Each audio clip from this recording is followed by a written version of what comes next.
Good evening and welcome. Tonight we're diving deep into a story that impacts every single one of us, the federal budget.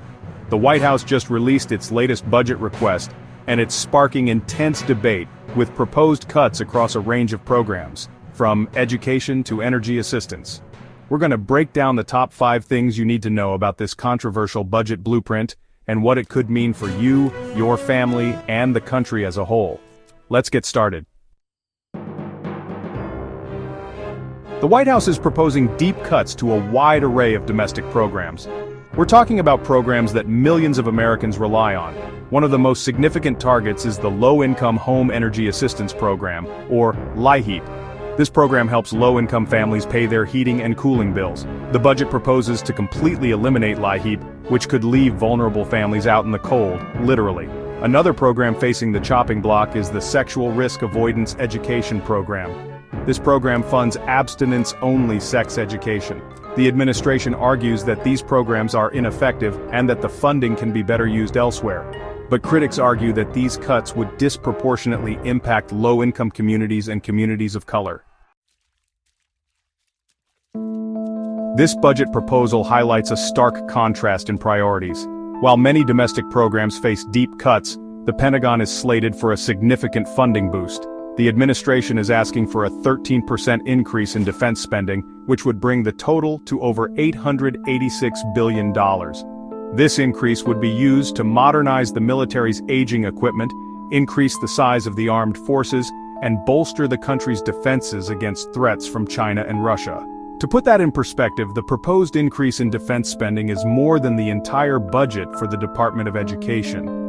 This shift in funding priorities has drawn sharp criticism from Democrats and some Republicans who argue that the country can't afford to neglect domestic priorities like education, healthcare, and infrastructure.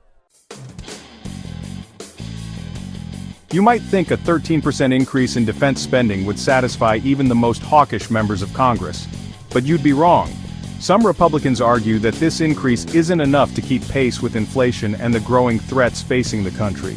They argue that the budget doesn't provide real growth in the military's base budget, which funds things like training, maintenance, and personnel. These critics argue that the Biden administration is putting the military at risk by not providing it with the resources it needs to deter adversaries like China and Russia. They're calling for even deeper cuts to domestic programs to free up more money for defense. This sets the stage for a major battle over the budget in Congress.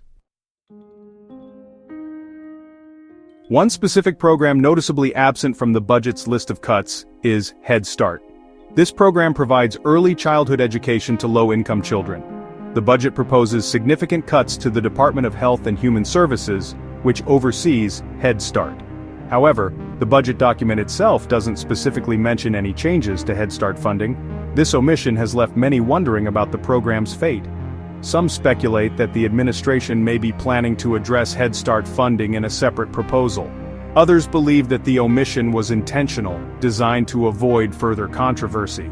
The lack of clarity surrounding Head Start's future has only added to the uncertainty surrounding this budget proposal. The budget proposal also includes a significant cut to the IRS. The administration is proposing to slash the agency's funding by $2.4 billion. This cut comes amidst a broader debate over the agency's role and funding.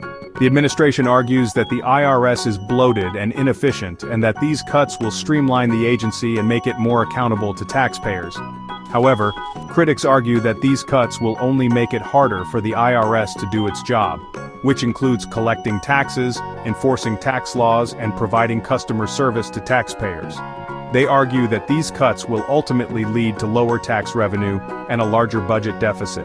It's important to note that the budget proposal doesn't include many specifics about the administration's tax plans. The White House is expected to release a more detailed budget plan later this year, which will likely include more information about tax cuts. Until then, the debate over the IRS's future and the administration's tax plans is likely to continue. This budget proposal is just the opening salvo in what's sure to be a long and contentious battle over the country's spending priorities. The budget now goes to Congress, where it will face intense scrutiny and likely significant revisions. Democrats are already signaling their opposition to many of the proposed cuts, while some Republicans are pushing for even deeper cuts to domestic programs. It's still too early to say what the final budget will look like, but one thing is clear: this debate is about more than just numbers on a spreadsheet. It's about our values as a nation, and how we choose to invest in our future. Stay tuned for more updates as we continue to follow the developments of this budget request. Don't forget to like, share, and subscribe for more in-depth analysis.